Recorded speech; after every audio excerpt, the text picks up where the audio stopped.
Is the Our National Anthem video produced by Robert Surgernor the true story of the Star Spangled Banner? No, that's not true. The video, posted and shared many times on social platforms, is filled with major historical inaccuracies and is about as fictional as a Game of Thrones episode.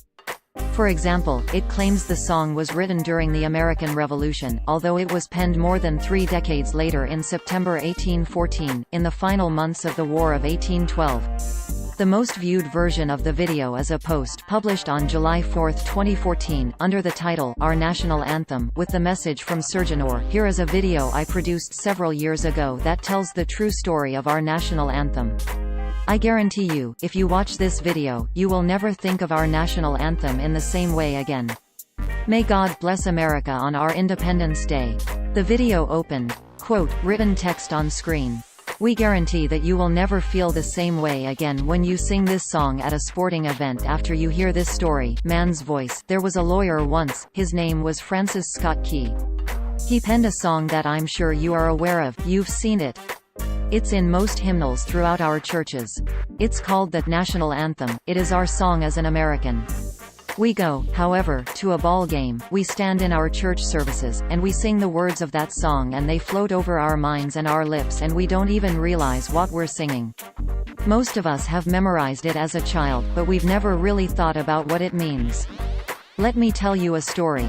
End quote. This is what it looks like on social media. The true story of the Star Spangled Banner is inspiring, as it was written after a key battle near the end of the War of 1812.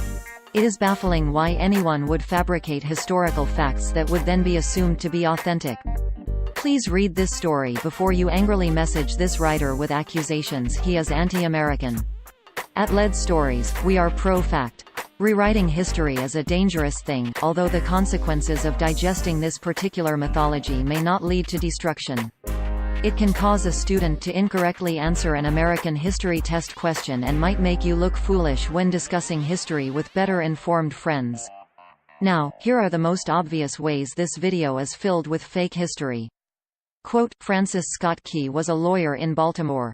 End quote. No, Key was a lawyer in Washington, D.C. While the home where he lived in 1814 is no longer standing, there is a monument at its former site of 34th and M Street. Quote, the colonies were engaged in vicious conflict with the mother country, Britain. Because of this conflict and the protractedness of it, they had accumulated prisoners on both sides.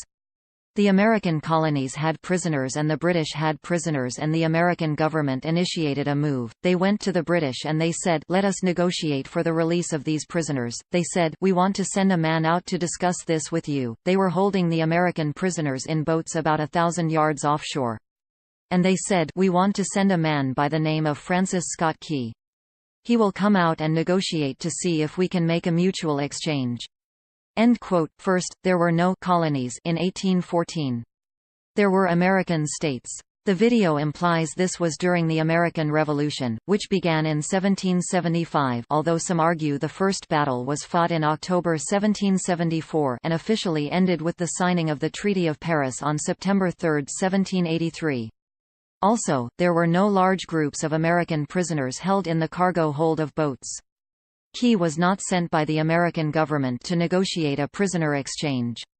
He traveled to Baltimore only to seek freedom for a friend, Dr. William Beans, a civilian taken prisoner after he argued with British troops who had tried to plunder his Upper Marlboro, Maryland, home, according to Smithsonian Magazine.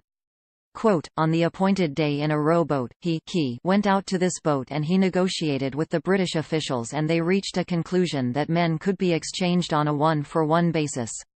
Francis Scott Key, jubilant with the fact that he had been successful, went down below in the boats and what he found was a cargo hold full of humanity, men.